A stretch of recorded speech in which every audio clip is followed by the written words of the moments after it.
మనం ప్రీవియస్ వీడియోలో హెచ్టీఎంఎల్ అంటే ఏందో నేర్చుకున్నాం. ఇందులో హైపర్ టెక్స్ట్ అంటే ఏంది, మార్కప్ లాంగ్వేజ్ అంటే ఏంది, అసలు హెచ్టీఎంఎల్‌లో ఏం వెర్షన్స్ ఉన్నాయి, ఎవ్రీథింగ్ అబౌట్ హెచ్టీఎంఎల్ నేర్చుకున్నాం. ఇప్పుడు ఇంకో కాన్సెప్ట్‌కి వెళ్ళిపోదాం. అదేంటి అంటే ఎలిమెంట్స్. ఎలిమెంట్స్ అంటే ఏంటి? అసలు హెచ్టీఎంఎల్‌లో ఎందుకు యూజ్ చేస్తాం వాటిని? సపోజ్ నువ్వు ఒక టెక్స్ట్ చూపెట్టాలనుకుంటున్నావు యూజర్‌కి. ఐయామ్ సాయి కృష్ణ అనే టెక్స్ట్ చూపించాలనుకుంటున్నా. లేదంటే ఒక బటన్ చూపెట్టాలనుకుంటున్నా. క్లిక్ మీ అనే బటన్ చూపెట్టాలనుకుంటున్నా. ఒక ఇమేజ్ చూపెట్టాలనుకుంటున్నా యూజర్‌కి. ఇలాంటివి చాలా ఉంటాయి కదా హెచ్టీఎంఎల్‌లో యూజర్‌కి చూపెట్టాల్సినవి.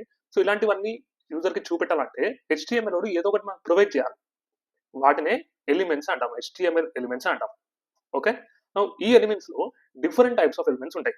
అందులో మనము మెయిన్ గా బ్లాక్ ఎలిమెంట్స్ అంటే ఏంటి అండ్ ఇన్లైన్ ఎలిమెంట్స్ అంటే ఏంటి నేర్చుకున్నాం.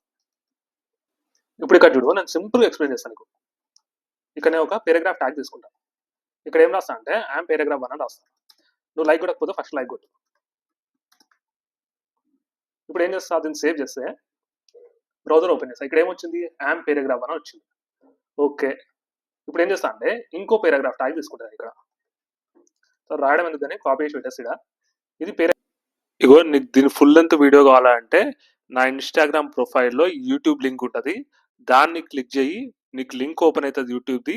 అందులో పార్ట్ 2 వీడియో యూడియో HTMLది ఇన్ డెప్త్గా ఎక్స్ప్లెయిన్ చేసిన with examples, diagrams, in depth diagrams తోటి ఎక్స్ప్లెయిన్ చేసిన. అండ్ అందులో కూడా నీకు మెయిన్ థింగ్ ఏంటంటే ఇంటర్వ్యూ క్వశ్చన్లో ఎట్లా ఆన్సర్ చేయాలి, ఈ పర్టికులర్ క్వశ్చన్ వస్తే అనేది కూడా ఎక్స్ప్లెయిన్ చేసిన. ఇది మిస్ అయితే మాత్రం నువ్వే ఫీల్ అవుతావు చెప్తున్నా.